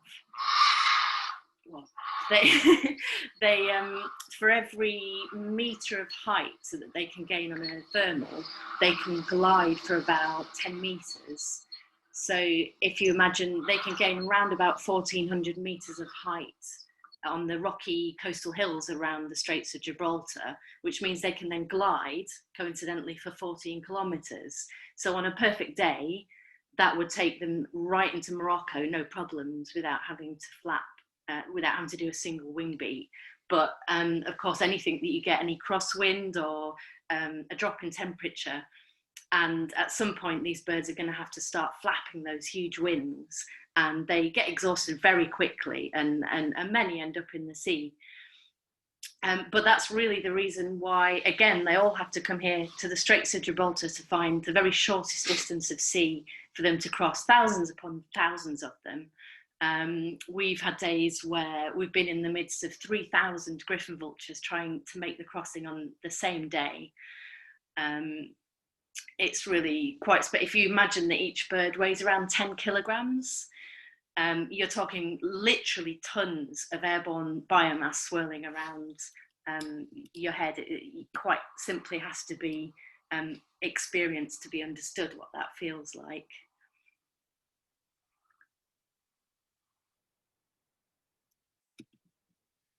Here we also have around 2,500 to 3,000 Egyptian vultures migrate across the Straits. This is an endangered bird whose numbers in Spain are stabilising and starting to increase thanks to ongoing conservation efforts. We actually have 6 pairs of our own now breeding in the Straits area, which is really positive increase in numbers. And an oddity of the area as well is the frequent presence of vagrant Repels vultures, quite stunning birds. What seems to happen, they're an African species, what seems to happen is they're meeting and mixing with the young Griffin vultures in their wintering grounds, and then they're kind of getting swept up with the excitement of the northerly migration, and a good handful of them end up in Spain every single year. So of course, they all have to pass through the Straits, so it's a really good place to have the opportunity to see one of these really stunning vultures. And they have actually they've attempted to breed here for the last couple of years. Unfortunately, they've been trying to breed with Griffin vultures rather than with each other, so their future as a breeding bird in mainland Spain isn't secure just yet, but we'll see what happens. Well, that would be quite a morning of birding. So it's important, I guess, to take some time in the shade to relax and recharge your energy. Coming from a background in sustainable agriculture, wildlife-friendly farming, conservation in general, we're all too aware of the impact of what we choose to eat and what that has on the wild spaces that these birds need to survive. So we're really proud to have eliminated single-use plastic completely from our picnics, and we're also able to stuff them full of really good sustainable local produce, organic, fresh, organic seasonal fruit and vegetables, olives, organic wine, and the cheese from around here is not only award-winning, but the sheep and goats that produce it are actually part of the conservation grazing management of the natural parks that we're doing our birding in. So a really good way to tell the story of conservation in the area. The way in which Andalusia protects its wild spaces means that it's really chock full of local character. So after a fantastic picnic, you can go for a coffee or a beer in a roadside cafe and actually spend some time watching these guys, which are northern bald ibis, critically endangered, only about 1,000 left in the wild, but they were reintroduced here in 2008, and it's going so well that they're expanding from the introduction site and making their own colonies, one of which is happily right across the road from a cafe, so it's really good fun to spend some time with them. And in the course of a normal Spanish day, after that, it would probably be siesta time, but probably maybe not before we've spent some time really carefully searching and looking for one of these guys, which is a beautiful little redneck nightjar taking its own little siesta in the shade. Thanks. Whilst we're looking up above and looking down below for redneck nightjars, you'd be forgiven forgetting about this stretch of sea as well, which is also a phenomenal place because it has the nutrients of both the Med and the Atlantic meeting, and that providing lots of food for a whole chain of different marine life, whether it's Mediterranean flying fish, tuna, Corey's shearwater, or as here, Scopoli shearwaters, and all of the Balearic shearwaters are passing through this point as well.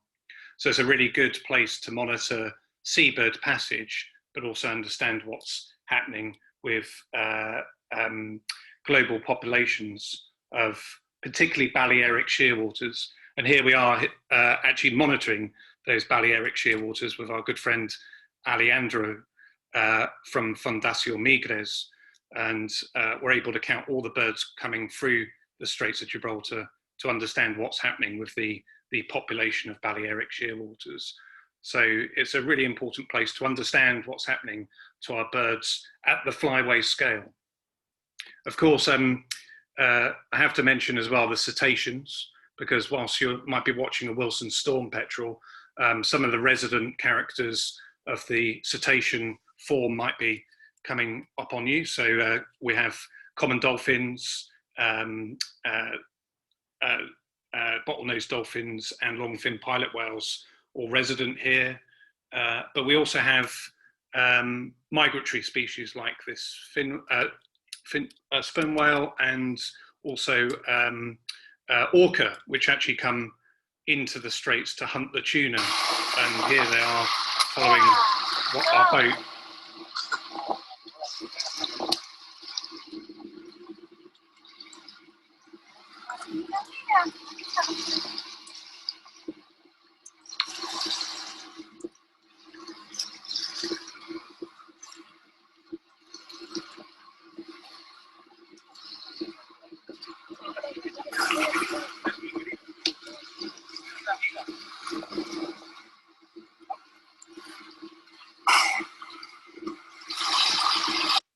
No matter how many times I practice doing that, I'm always on the wrong one that's coming up. So I was quite happy with that video that eventually came to the surface to show itself off. Of course, the proximity to Africa and Morocco in particular gives us quite an array of species that you wouldn't otherwise normally encounter in Europe. So it's possible to see 5 species of swift here. So common pallid, white-rumped, little, and alpine swift as well. This is a little swift at a nesting, well-known nesting colony that we take people to. And of course, just over the divide at 14 kilometers across the way into Morocco, birds take on a different meaning entirely, like this North African chaffinch, or species that you wouldn't normally find in Europe, like the Moroccan race of marsh owl, which is so critically endangered. Really, if it was a separate species, we'd be doing a lot more for it. And one of the big pressures for this bird is agriculture for export, strawberries and other things, perhaps being exported to the UK and other places in Northern Europe, is eating away at this bird's last fragment of habitat in Northern Morocco. We're fortunate enough to be able to take people there, and we're also working with our conservation partners to understand the plight of this bird, to fully understand it, so we can advocate for protection of certain areas for it, hopefully in the future. Of course, the mountains as well, the Rift Mountains are just literally the other side. I look at them pretty much every day, and there are Musier's redstarts there. The odd one does actually turn up here, but Niki missed one recently by about 2 minutes, so was pretty unfortunate there. But I've yet to see one in Spain, so maybe tomorrow.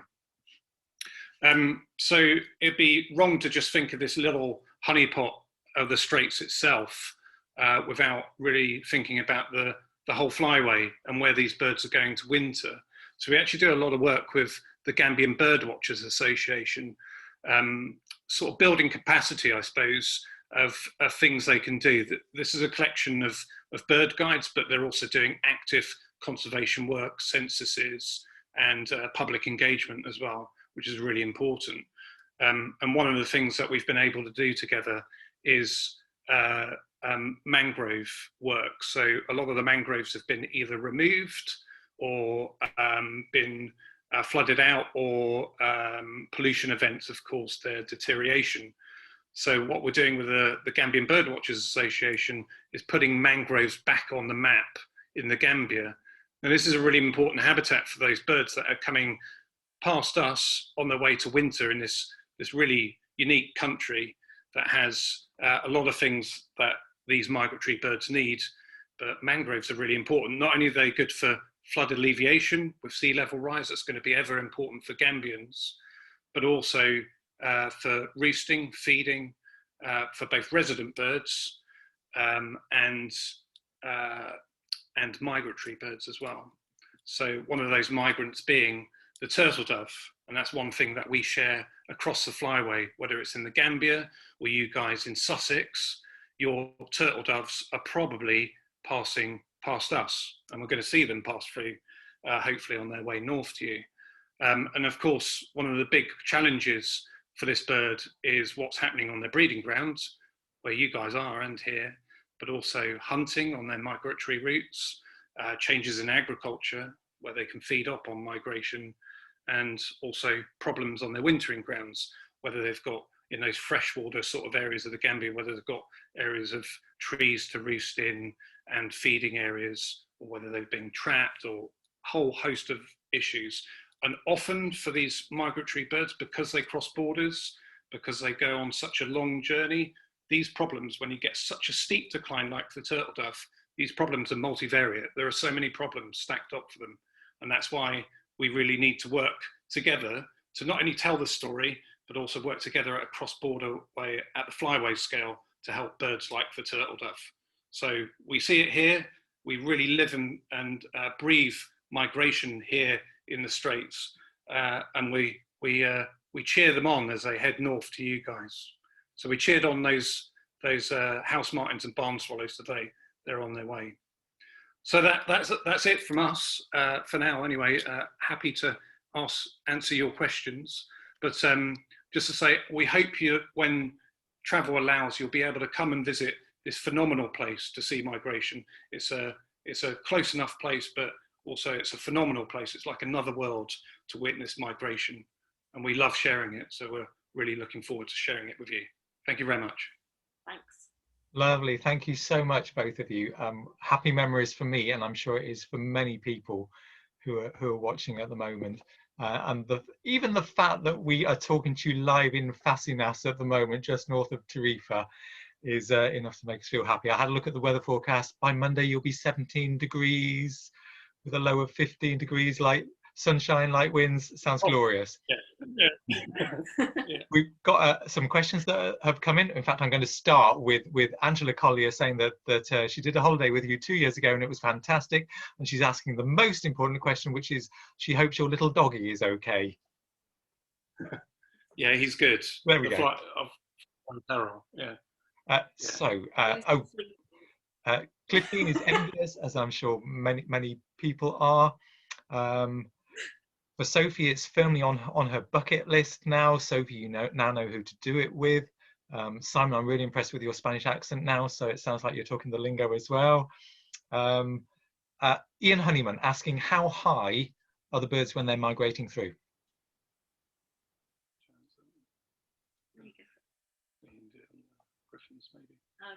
Okay. Ideally for them, they want to be high enough that they can make it all the way without expending energy. So I sort of mentioned in the talk about the Griffin Vultures will try to ride a thermal right to the very top, as will white storks and the birds that rely the most on soaring. And if they're if they kind of can gain 1,000 meters over the hills, then they can make it all the way to Morocco. But that's talking about a perfect day. So by and large, they're a lot lower than that. And also for things like honey buzzards and black kites that are more able to do powered flying, they're less troubled by this kind of gain in altitude. So you can, where we watch from, which is a little bit set back from the coast itself in certain conditions, that's really right in the heart of where they're riding the thermals. So when they're leaving from that point, they can literally be right over your head. But what tends to happen is you just get layers and layers of them. So you'd be looking up at a short-toed eagle in your face, and you sort of readjust the focus on your bins, and there's a layer of honey buzzards behind it and some more stuff behind that. So it really varies. And it's interesting also because if you imagine they're coming back in the spring, having done that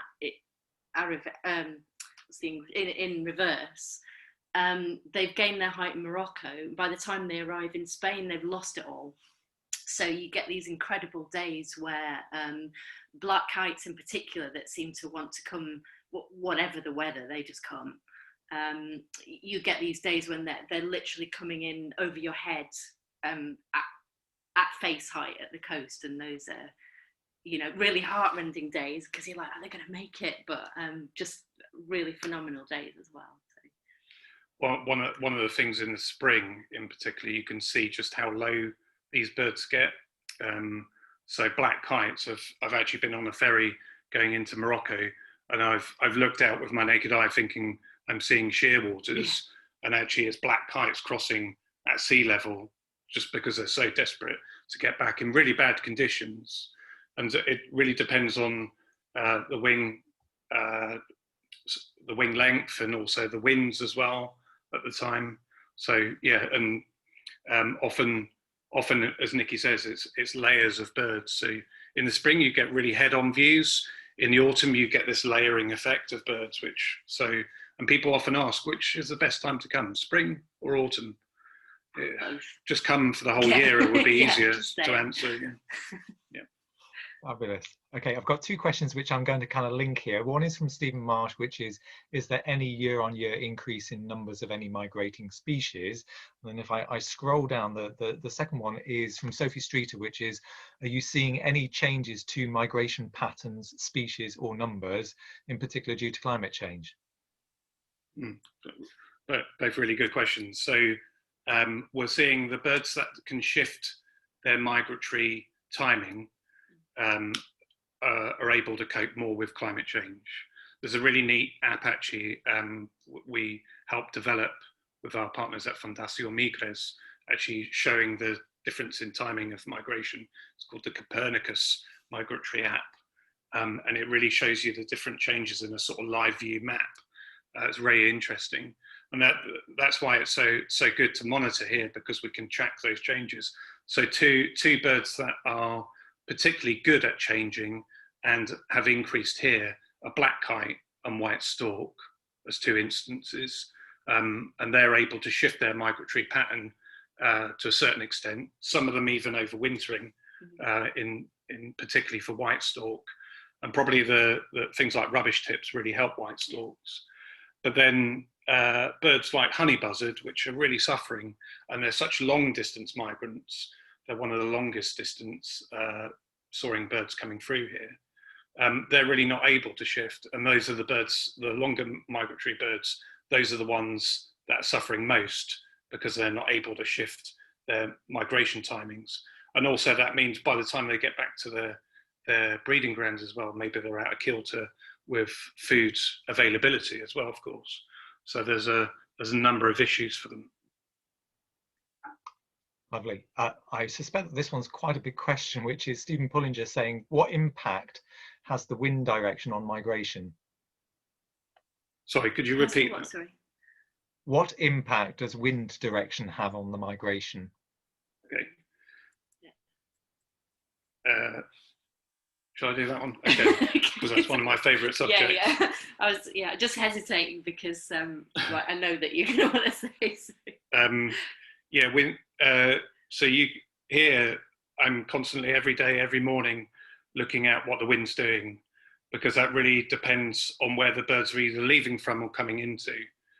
And you can have a great day here seeing migration, but to get the very best of it, it's really understanding how the wind changes where those birds are leaving from or coming into, or whether, if the wind is very strong, where they're bottling up, as you saw in that video with the black kites, and maybe a Benelli's eagle will chase it into them up, so it really depends on, we have lots of different watch points, some of them official, some of them unofficial, but it depends what the wind's doing, where we'll be on the coast to witness that migration, or maybe we'll be in a little valley to see this bottling up of birds. So yeah, it really does affect what the birds will do, and different species will cross or not cross. So the bigger the wingspan, so like a white stork with over 2 meters wingspan, nearly 3 meters, they're going to wait for the most ideal conditions and the best thermals.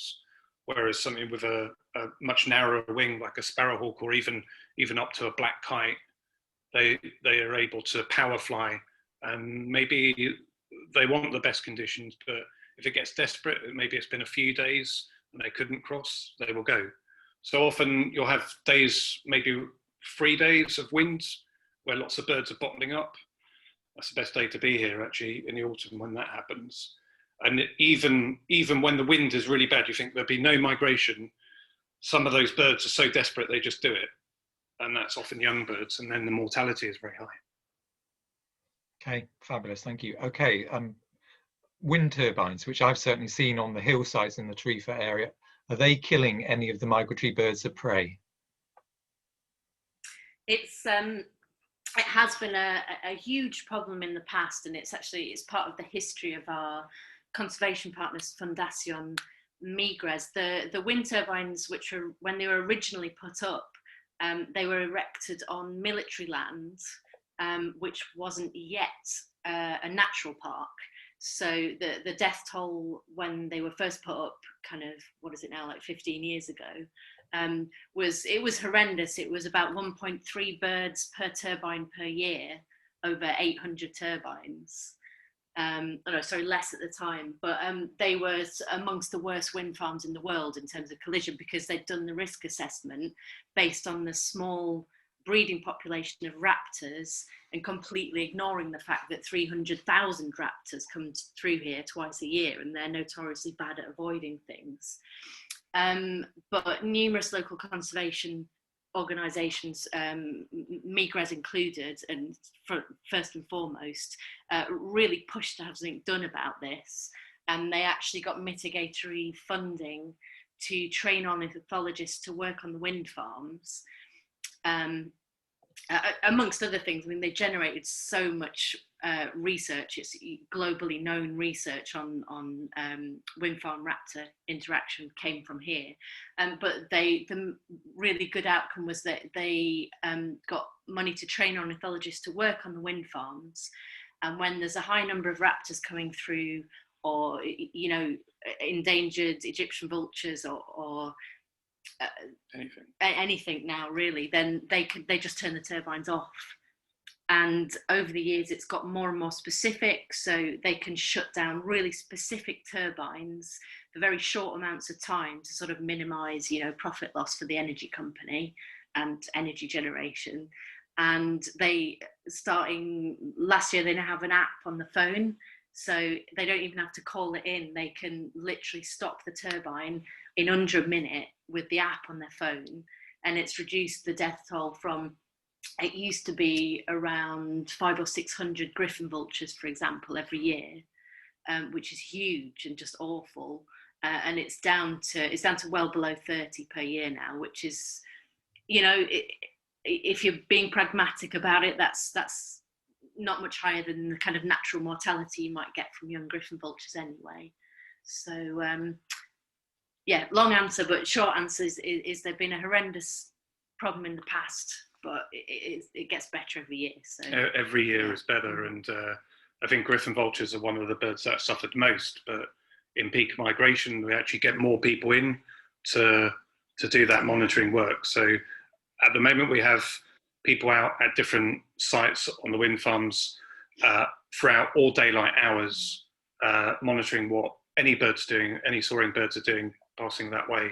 And as Niki says, they can switch it off immediately, and it's just getting better and better. And that, the great thing about that is we can translate that research, that knowledge that we've been able to discover here, tragically, but we're able to put that into new developments in the future and maybe other migratory bottlenecks. Hopefully there are not going to be another migratory bottlenecks, but where there could be risks, then hopefully that could be a potential solution. Gosh, that sounds more optimistic than I was expecting from that question. So that's fabulous. I'm going to do one plug for again for an SOS talk, and then one final question for you guys, if I may. So the plug is from Mark Malalieu, which is that we're going to take up the honey buzzard story in southern England in the SOS talk, which is Wednesday 10th of March, 7 p.m. So one for your diary, 10th of March, to hear all about the honey buzzard in southern England, which is another happy news story. And so the final question, I'm going to link a couple together here, which is, in your presentation you showed the difference between spring and autumn totals of different species. Sometimes in autumn much bigger totals, I presume youngsters coming through having bred to boost the adults, but is there anything else going on there in the difference in numbers that come through in the seasons? Yeah, I mean the test of the population vigor is if they can make the journey south and the promise of return in the spring. So, you know, there's mortality on migration, there's mortality on the wintering grounds. So obviously there's more in the autumn than the spring. But often, actually, an interesting one, I think we count more ospreys in the spring than we do in the autumn. And I think we think that they probably leave on quite a broad front, but they come back through this narrow point. And I think that's partly due to this race to get back to the breeding grounds. It's, you know, they really want to find love, you know, so they're racing back to the breeding grounds. And you see that desperation in birds coming back in not great conditions in the spring, adults doing that. So yeah, there are some changes. One of the other species that's really interesting in the autumn, some years we count very low numbers of honey buzzards comparably, and we think what's happening there, they're less wedded to the straits. Whilst they are a soaring bird, they can power fly, and if the wind's bad here in the straits, they will maybe go further into the Med, maybe up to even towards Malaga, and cross at that point, which is quite a big crossing for them. But they're probably one of the higher, they're one of the birds that we see early morning going almost at first light, the first ones, and they can be really, really high even at that hour. So maybe they're less wedded. So that might explain some of the differences between spring and autumn. There's also another really interesting phenomenon with honey buzzards is we actually get birds coming through here in the autumn from as far east as places like Hungary, because they're doing the same thing as the short-toed eagles, which I mentioned in the talk, is that in the autumn, when the time pressure is less, they'd rather not risk flying across the widest bit of the Med if they don't have to.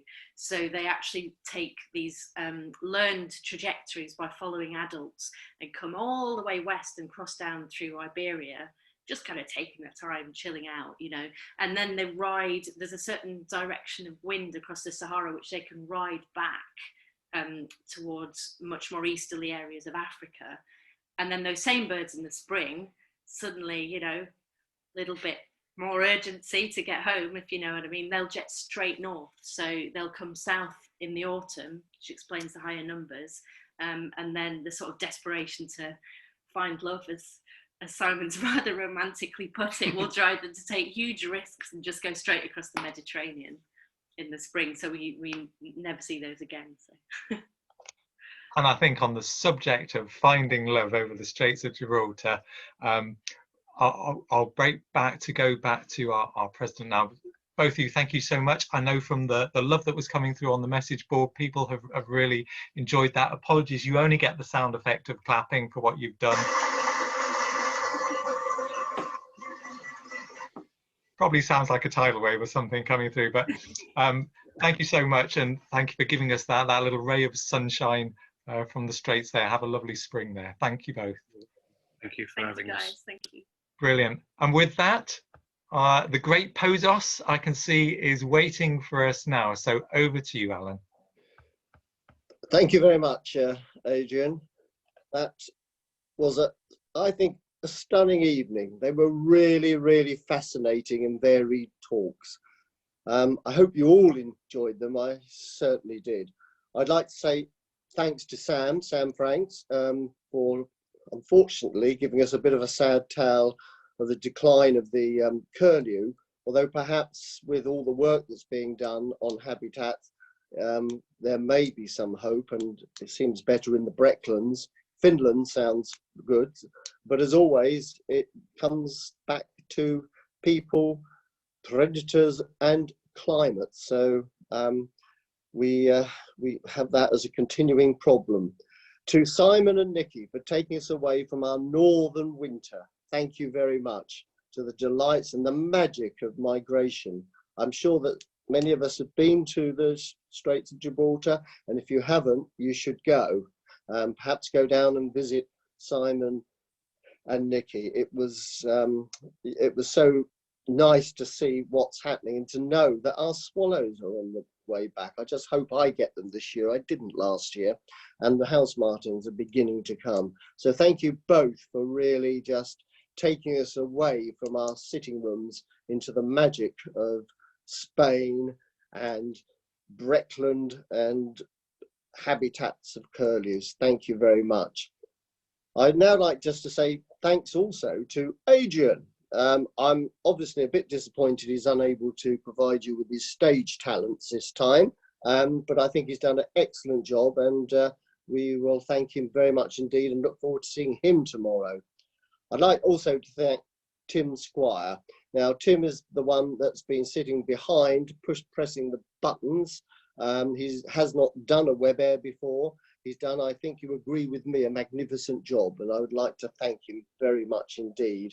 I'd also like to thank Michael Blenko of the Sussex Wildlife Trust for allowing us and guiding us through to use his Zoom account. Thank you very much, Michael. I'd like to thank Robert Yaram and Maya Bambrick for promoting the conference, which seems to have been promoted very well. We had apparently Chris Packham retweeting. We have visitors from Canada, Spain, Netherlands, and probably other places I haven't heard of. So well done there, and thank you. And to Val Bentley, who's the membership and part of the membership and publicity team, for their support in changing from the physical to the online. Just a few things before I go, I'd just like to remind the SOS members we'll have an AGM online again sometime in April. Just keep an eye, please, on the website. We've got one more day of the Great Garden Birdwatch. The weather's not good, you can't go very fast, so I'm sure many of you will be doing that, so don't forget to do that. Adrian's referred again to the talks being organised by Mark Malinow. They're all on the web page. That web page will appear at the end of this session, and you can, if you don't know us, you can see what we're about, or if you do know us, you can actually check about the talks and any other issues that are going on. I would encourage you, please, to do that. So I think that really brings us to a conclusion to today. A bit of sunshine's been brought into our life. Tomorrow we've got two good talkers, two interesting talks, one by Nadia Sheikh and the other by Myra Bambrick. Myra is talking about the Cameron Bespoke Trust, and Nadia about inclusivity in the world of birding. And I'm going to look forward to those.